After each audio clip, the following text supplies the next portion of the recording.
Hello, I'm an old comic book collector that did a lot of collecting back in, I don't know, around the 1979 to 1983, maybe 84 period of time. And I used to attend these creation, comic book, and science fiction conventions. And just recently, I just started looking into, I don't know, maybe it's been a couple years, but I looked into seeing what kind of information was out there on the internet. I figured someone might have some photographs or something like that on these creations that used to take place all over the U.S. I don't know about all over, but it used to happen in kind of the major cities. I think New York, San Francisco, Los Angeles. I'm guessing Chicago, and I don't know, maybe one or two other places or something like that. But this was the largest comic book convention in those early 80s in Los Angeles, at least. Now, San Diego was always the larger convention, but even back then at the old convention center, I would say that the Creation Show, I don't know, it was probably, I don't know if it was half as large as San Diego. Now, if you don't know about San Diego, if you've only been, kind of recently over the last, when I say recently, over the last like 20 years or something like that, the San Diego show must have been was much smaller, okay? But the Creation Convention wasn't too bad, in terms of any type of convention of its sort back in the day. Now, I don't know about things like going on in New York and such, but Los Angeles was pretty formidable, okay?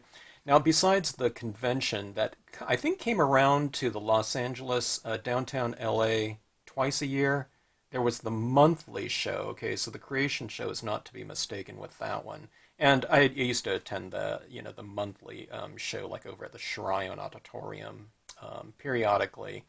And that was a good show too, but it was much smaller than Creation, okay? But recently I looked at some of my old files and I found some of this material here. This is from January 2nd through the 4th, 1981. I don't remember the show being a 3-day show at any given time. I don't know. It was always a Saturday and Sunday right here. But special guest Stan Lee. Okay, now I didn't go to the show, but I was on their mailing list. But I just know that I'd never been to a show with Stan Lee before. Oh, this is Sunday only here.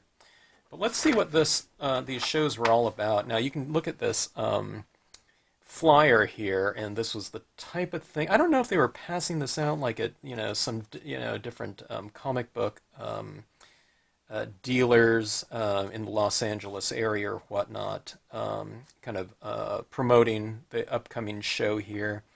But this is just like a typewritten, type of flyer right here, and all of these little things are. There's no like professional typesetting or something like this. So we're talking about the early '80s. I'm surprised that something like this isn't even on like a mimeograph or something like that. So it does look like it's maybe an old Xerox machine or something like that. You can see that toner kind of, you know, you know, getting a little bit fainted right there.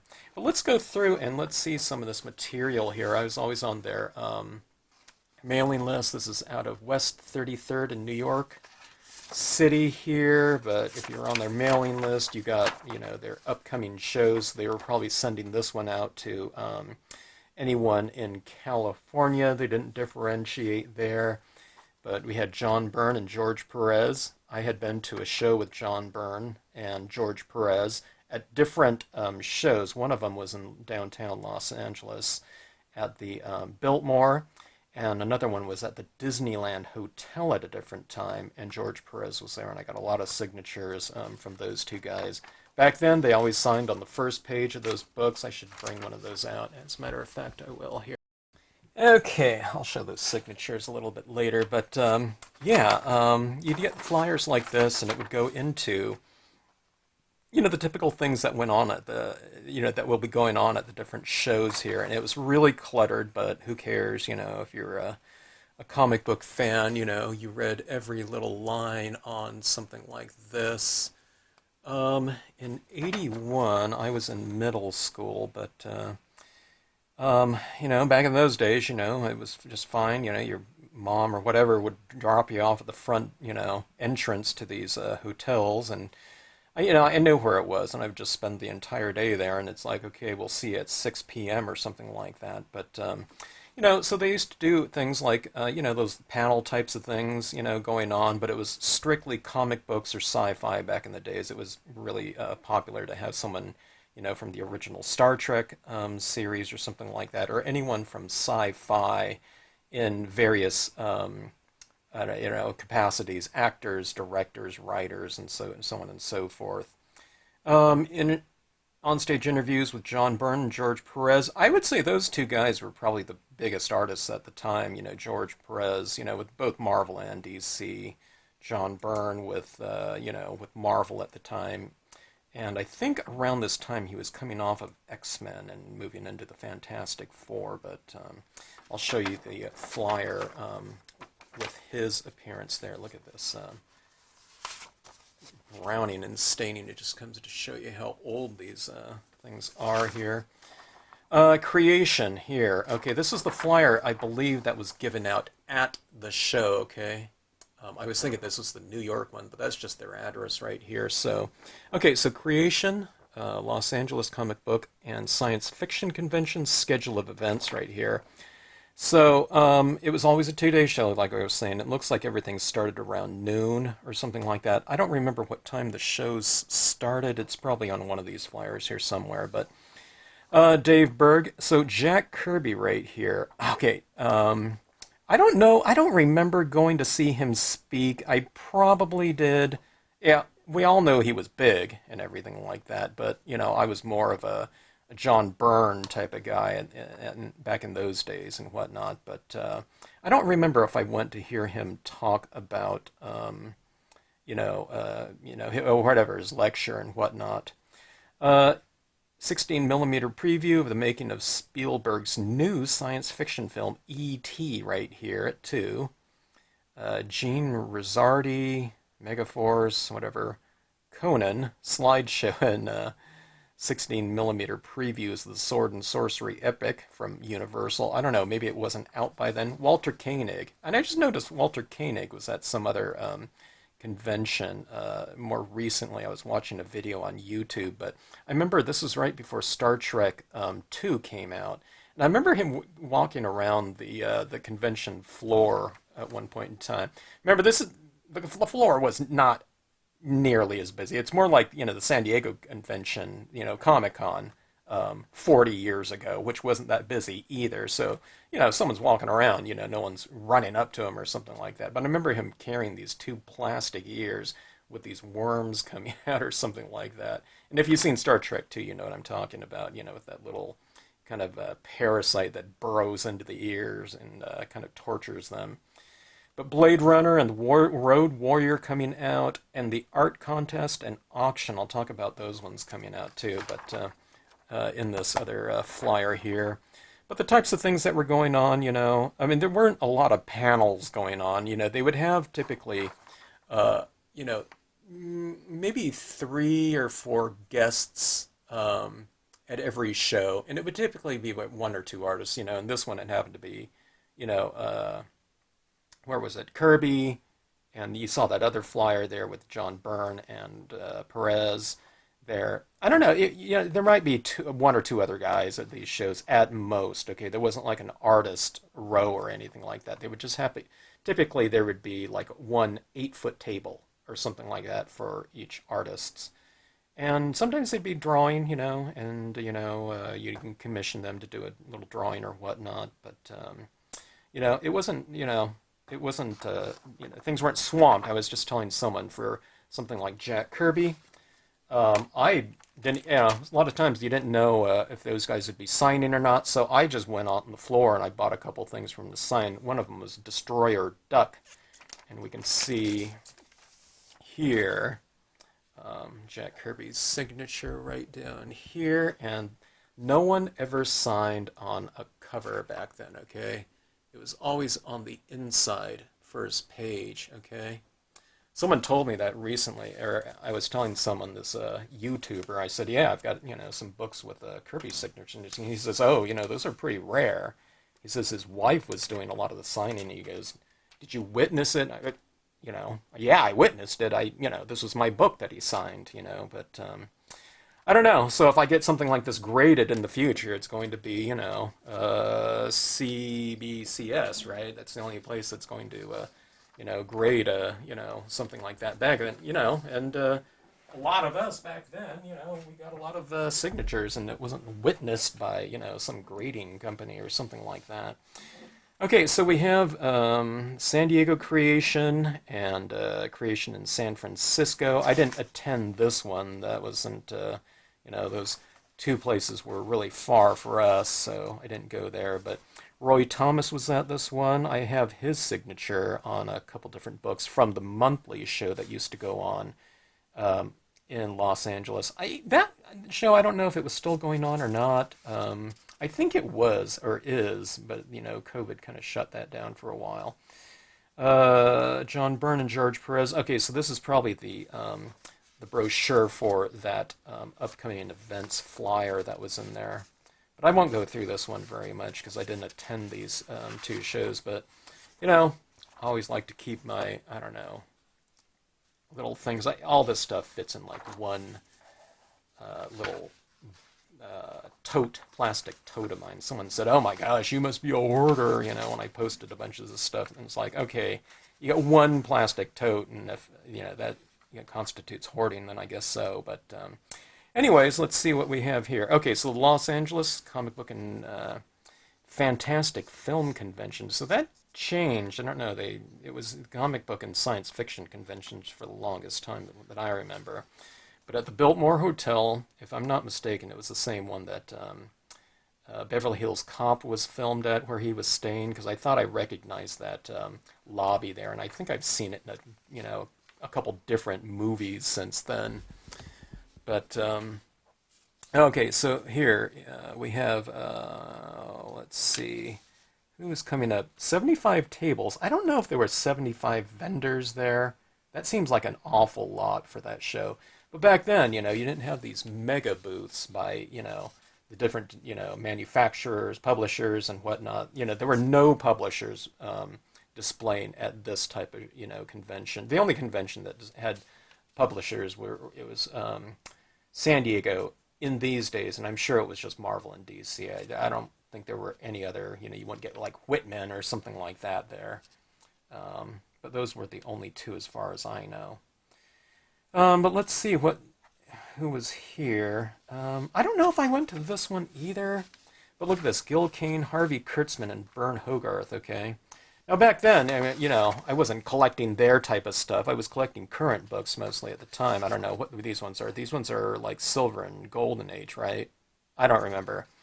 But one of the things that I found interesting about this flyer right here was that.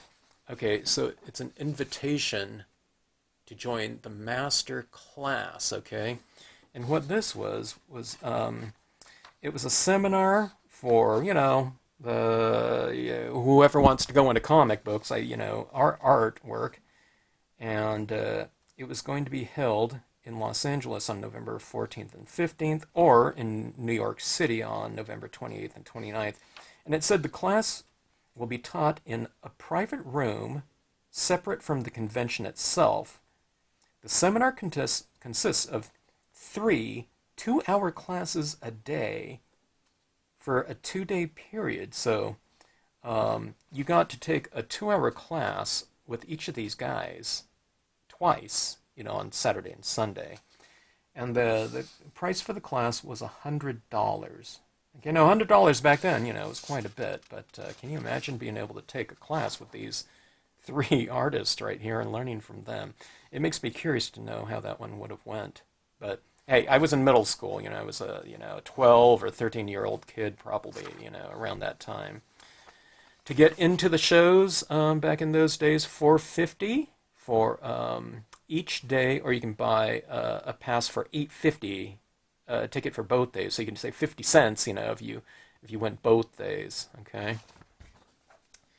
But let's take a look at this one right here. I'm trying to find the one with, okay, here's Los Angeles, June 13th and 14th. I don't see the date here. It's 1981 or 82, probably.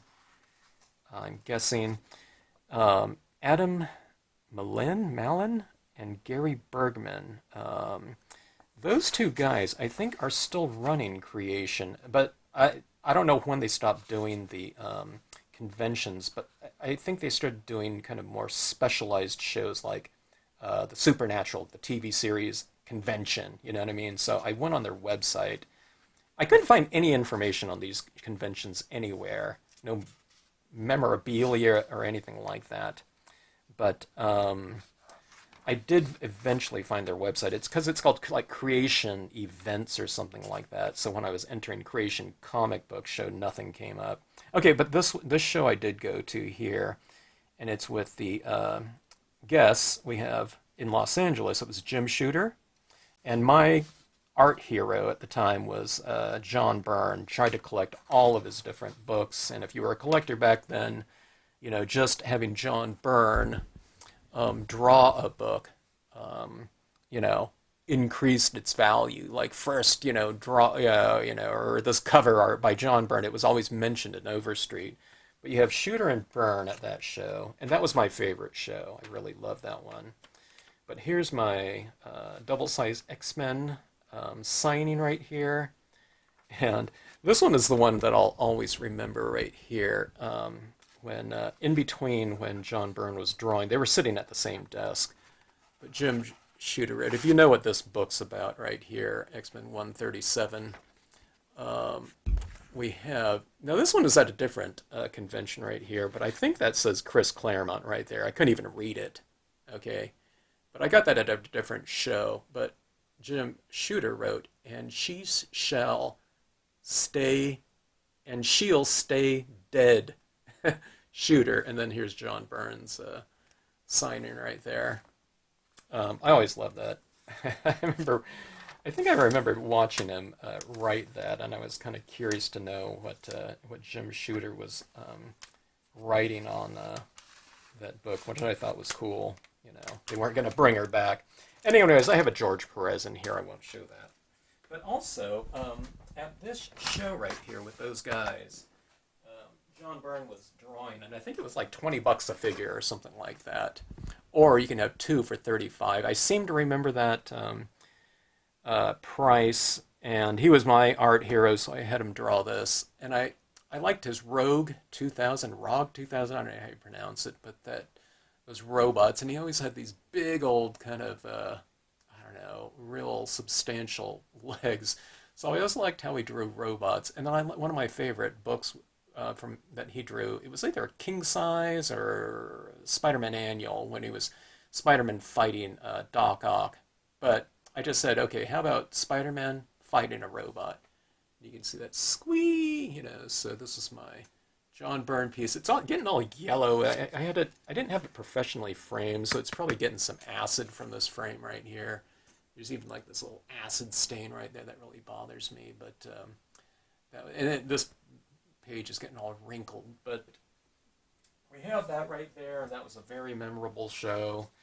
I had a lot of books signed by John Byrne. Everyone was passing him a stack of, like, I don't know what it was. You can have like 5 books at a time or something like that signed. So in between drawings, you know, he'd be signing. And, you know, it wasn't like 100 people in line back in those days. You know, there might have been 10 people around the booth watching him draw and whatnot. You know, if you went, it was because it was him too. If it was other artists, you know, there might not be anyone sitting there watching, you know, with some of those guys. But anyways, okay, now here's one of the things that I loved about the Creation show, this auction right here. It was the no minimum bid auctions. They used to call it the world famous no minimum bid auction or something like that. But they would have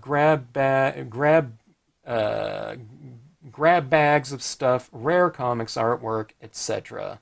No minimum bid. I remember the guy used to have fun with it too. A lot of times, it was probably one of these main guys right here. I don't know which one of these guys, Adam or Gary, ran that auction, but sometimes they'd even auction off like a $20 bill or something like that. Distinctly remember, so starting off like 10, then someone said, okay, 19 bucks. And then someone said, okay, I bid 20. And it's like, oh man, you just give them the 19, you know?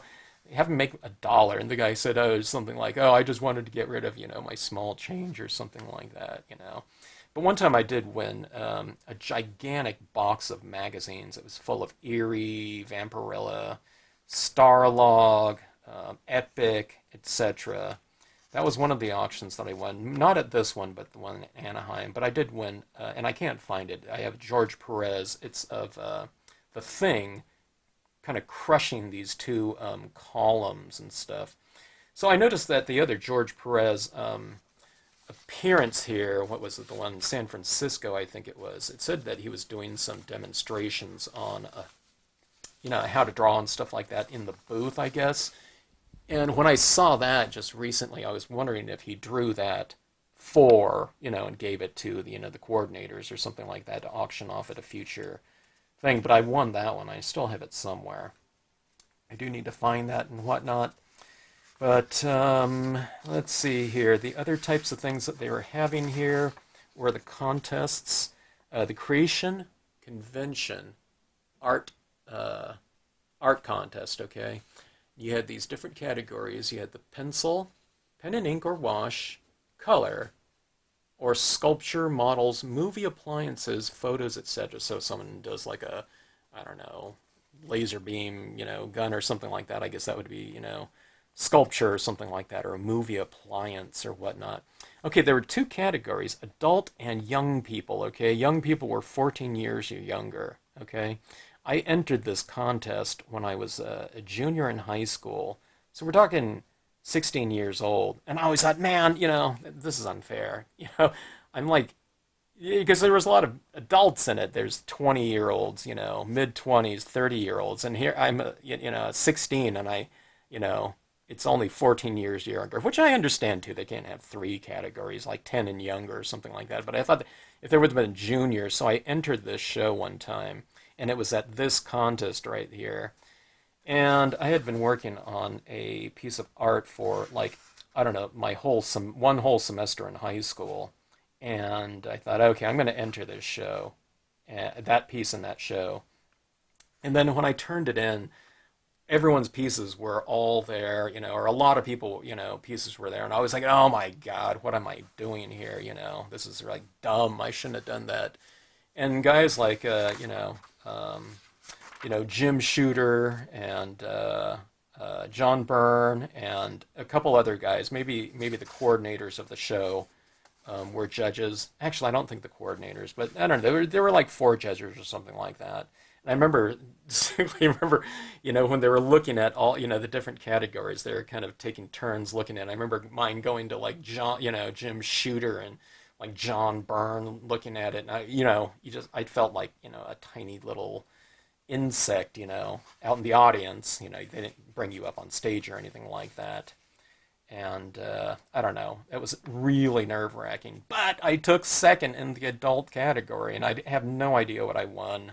But I remember just being, pretty psyched about that and shocked at the same time. But I don't know, one of the great memories of attending a show back in my collecting days. Anyways, tickets, Heidi Ho Comics. I remember that being a store that I would go to periodically when I was down in that area. If you were in the LA area and you've been a collector for a long time, you might recognize that. Other places were Hollywood Book and Poster, Fantasy Illustrated. I remember I saw a Fantasy Castle in here somewhere. That was in the Valley. But, okay, now going along with this, one of the things right here is kind of interesting. I don't remember this ever being in any of these books here, but there was actually someone advertised in here, Backdate, store from New York, and you can order comic books in here, okay? So let's take a look right here. So this is around, like I said, like somewhere in the early 80s, 81, 82, 83, something like that. Amazing Fantasy, okay? Now they only had 2 categories, grade, good, very good, or fine to mint. That's a big difference right there, right? But there weren't, the grain point system, like the 1 point, or whatever, point 0.5 to 10 back in those days. I would say like a 8.5, might be mint back in those days. Okay, we weren't counting spine ticks and stuff like that. But Amazing Fantasy 15, okay, $650 fine to mint. All right. Avengers number 1, $350 mint. Avengers number 4, $125. I doubt if these are going to be like 9.8s or something like that, but hey, they might be a 9, back in the day. And I don't know, this is just a 3-page thing right here. Conan, pretty substantial for back in the day, $65, right? I mean, in comparison to like Avengers 4, which has gone up substantially more, exponentially more than that Conan, mint $65 here. There's Daredevil mint at $150. I don't know.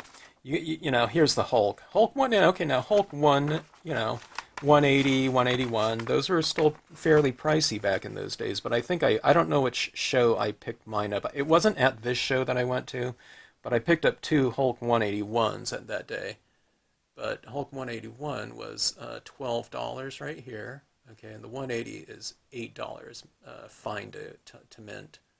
All right, so not hard to find these at that price back in those days. I think I paid around that same price, maybe a little bit more. I don't remember, but I did pick up 2 of them, and one of them I found at the price I was willing to pay. Then I went to another booth, and it was like $5 less, and I thought, okay, I wasn't planning on buying 2, but I just had to because it was such a good deal there. Fantastic Four number 48. Okay, pretty expensive back in those days, right? 48 is $30 mint, and then over here it says 18 for good to very good. Now I picked up a good to very good number 48 back in those days just to have it, just for the kick of it, Marvel Premiere. Back in the days, I was always trying to get, it was all about X-Men, back in those days, or Teen Titans here. Spiderman number 1, $575. Okay, Spider-Man 121 and 122 were $16. Okay. So, back in those days, like I said, if John Byrne drew anything, you have this even pointed out in this little ad here, Spider-Man 189 and 190. $3 as opposed to $1.50 or $1 after that. Nova right here, Master of Kung Fu. Let's see, Marvel Team Up. What was I looking for? Oh yeah, Marvel Premiere with Warlock. We see that one being talked a lot about these days. $6 right here. Marvel Premiere number 15 Iron Fist was $3. Fine to mint. Let's see. Oh, and look at this right here. See, even in printing these days, this continues on, but it's flip-flop. They didn't register that, ideally, both ways. Submariner, $12. Warlock.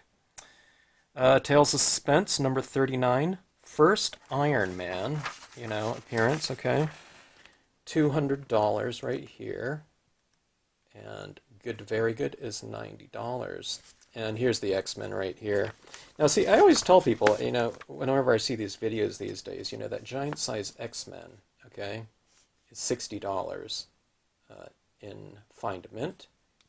And here's X-Men number 94, $45 or $60, okay? 94 and giant size number 1 were roughly the same price back then. I think even 94 might have been even more sought after back in those days. All right. But here you have X-Men number 1. If I didn't mention it, $200. But anyways, those are the types of prices back in those days. I found it interesting that it was in this, this pamphlet right here. I always found it kind of interesting, those mail order types of items right here, because in this order form right here too, okay, I always thought, okay, they're listing these books. Are they going to have 10 of, a certain issue? Maybe they did. But so when you're ordering these books, you're ordering them on here, right? But then you list your alternates and additional comics ordered on a separate piece of paper, please, okay? So it's like, okay, I want these books right here. Oh, but if you don't have that, then just fill it in with this other book, because, back then, you're sending in probably like a check, see, check payable to backdate. It's not like you're just entering like a credit card number right here and just however many books you have, that's what you send out. You're sending them a check, so it's like you have to have some alternates down here. So it's like in case they don't have this book, they're just going to send you these other ones. You better have a list of, some alternates there. So I don't know, kind of interesting there. Here's some other ones. This other flyers here. Talking about different events going on. Steve Gerber here for Howard the Duck, Frank Bruner. The Howling was kind of a new movie at the time. Outland, any type of, sci-fi type of thing. Altered States, art contest and auction, 6 and 6:30 right there. That no minimum bid auction was always so fun, and it was always so hard to save your money as a kid, in which I didn't have a lot of, just to save a little bit of money to have something at that no minimum bid auction at the end of, that Saturday. I always thought it was, I couldn't remember if it was just on Sundays or Saturdays or whatnot, but, oh, this is just, I don't know what this is right here. It's Creation Convention. They handed these ones out, on a giveaway table and whatnot, but there was a bunch of different, artists right in here, or I guess this one was right here. It was an interview, but then you'd get these different pieces of art like this. I think at the San Diego convention, you'd often have things like this. This wasn't of, everyone attending at every show. This is probably like throughout the entire year. Maybe they put it together or something like that. But anyways, that's my little video of the Creation Comic and Science Fiction Convention. They call it Creation Convention right here. I think sometimes they called it the Creation Comic Book and Star Trek Convention, I think. But anyways, I don't know. I found them online, I don't know, about a year ago, and I sent them a note. I said, hey, thanks for, the great times. Really always enjoyed the shows and whatnot. And I don't know. They said they were going to send it over to those two guys. So I don't know. It was great to see them still kind of in business and, I don't know, doing what they do now. It's too bad that they still weren't doing the comic book conventions, because I think they could have done a great job with the, kind of the larger conventions that are going on now in, like, places other than San Diego. Not, San Diego's, the behemoth, show out there, but there's conventions all over the place, and they're fairly substantial in size, and I think Creation could have been running those shows, with all their experience and whatnot. And it probably could have started up much earlier. I think those shows kind of came about because it was so hard to get into, Comic-Con in San Diego. But I don't know. Fun times and whatnot back in the day, and it really provided a great service for all of us collectors back in those days. So anyways, thanks to them if they ever see this video and whatnot. Thanks for watching, and yeah, happy collecting.